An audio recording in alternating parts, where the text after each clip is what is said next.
Hey folks, I'm Brendan, and you're watching the Overqualified Henchman. Last week we did a quick and dirty recap of Annihilation and Annihilation Conquest, the storylines that reshaped the cosmic side of Marvel. Storylines that led directly to the formation of the modern Guardians of the Galaxy. That's right, Star-Lord, Gamora, Drax, Rocket Raccoon, Groot, together for the first time. We start off with an introduction to our fearless leader, Peter Jason Quill, aka Star-Lord. Half human, half Spartoy, no enhanced abilities. Pete lets us know that didn't go so badly for a first mission. Burn the unbelievers! So this story starts in media res, which is cinema speak for in the middle of the res, but it also features cutaways to a debriefing log where the characters talk to the camera, like in The Office, and flashbacks to each of them being recruited to the team. So, you know, try to keep up. Splash page of our heroes fighting the Church of Universal Truth, who, it's noted, don't do friendly. Adam Warlock warns that they're running out of time. He can feel the distortion levels rising. And Gamora points out that didn't these guys used to worship Adam? No, he was very careful to rewrite that entire timeline, so, you know, never happened, doesn't count. Luckily, Star-Lord assures Rocket and the reader that this isn't one of those complicated alternate reality things. They just need to turn this ship around. Which is easier said than done, according to Phyla-Vell, aka Quasar, half Kree, half Eternal, possessor of the quantum bands. We flash back to just after the end of Annihilation Conquest, where Peter and Phyla are talking with Richard Rider, aka Nova. He's a human rocket. Now, the Nova Corps were basically intergalactic cops, but if you'd watched last week's video, you'd know that Rich is kind of the last one left alive, and space is, you know, big. Star-Lord suggesting something a little bit different, though. Not a peacekeeping force, but a proactive team. A group that could nip Annihilation-level events in the bud before they became a whole thing. Although one good thing about those events is it did give them a short list of the biggest badasses in space. In other words, anybody who survived those two back-to-back wars. Of course, that kind of team would need a name. But what? Back to the fight against the Church of Universal Truth, where Drax is being a grouch, Adam would really like everybody to just focus, please, and Gamora is not being much of a team player. Speaking of which, Gamora, a Zen Hubarian with enhanced biology and advanced combat skills, who is frankly a little embarrassed to even be here. Star-Lord tells his team to shut up and move with a purpose, at which point he's shot through a window into space.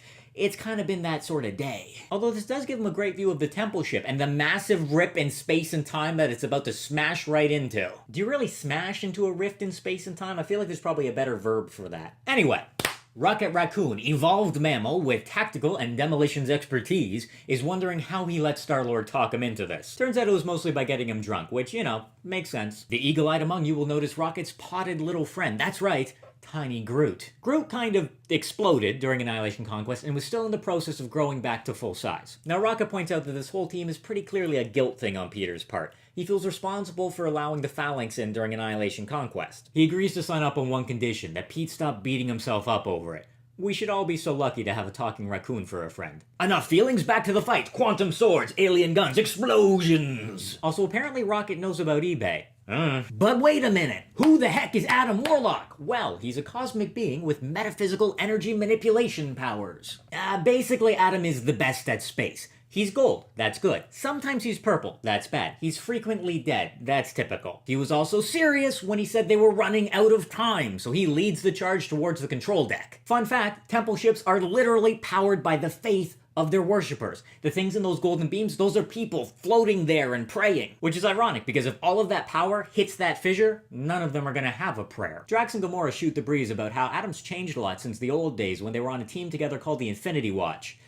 It's a long story, just be thankful we didn't get a Pip the Troll movie. Speaking of Drax the Destroyer, in the comics he's actually an ex-human, who, again, has enhanced biology and advanced combat skills. He also has nothing to say in this mission debriefing log. Flashback again to the gravesite of Moondragon, Drax's daughter and Phyla-Vell's girlfriend. Drax is all, "Girl, I don't have feelings," and Phyla-Vell's all, "Dude, I'm pretty sure you have a lot of feelings," and Drax is like, "I wish to stab things," and Phyla-Vell's like, "I have some things you could stab." Okay, so temple ship charged up with faith energy, now like halfway into this fissure. Bad things are happening, so the priests of the Church of Universal Truth teleport away, leaving all those followers we were looking at before behind, which in space is known as a dick move. Flashback again, where Gamora is ticked at Nova for asking her to be on Peter's team, because she thought he gave her a call so they could, you know, conquer some annihilation waves in their pants. Nova reminds her that she's the one who told him she's been having trouble just coming up with a reason to get out of bed in the morning. Assassination is not super fulfilling work. So Gamora's all, I don't have feelings.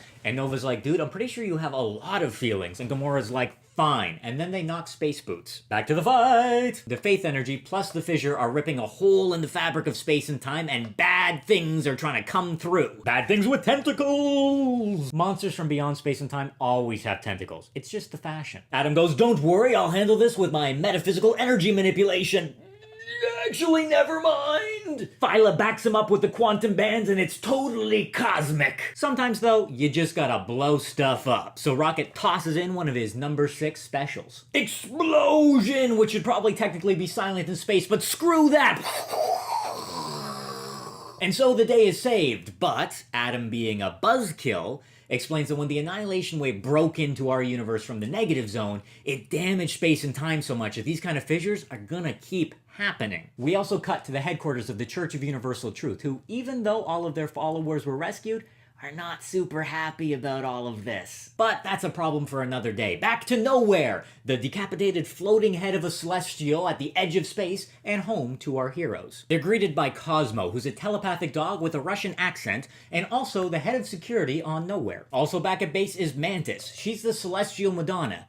Long story and less music than you'd think. She's an empath and telepath, so she's sort of doing the Deanna Troi ship's counselor thing, which includes making the team do these debriefing logs. Full circle. She also sees a little bit into the future, which is how she knows that in about 24 hours, the team is going to settle on the name Guardians of the Galaxy. But she doesn't want to ruin the surprise. She also doesn't tell them that in 9 months, they're all going to be betrayed and murdered by one of their own.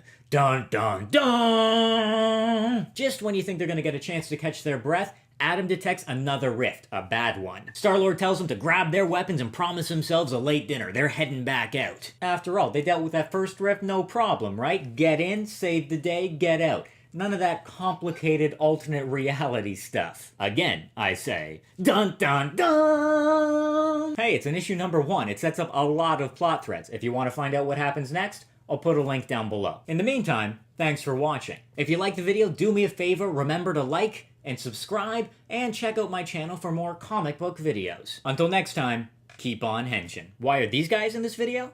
Well, that's a whole other story.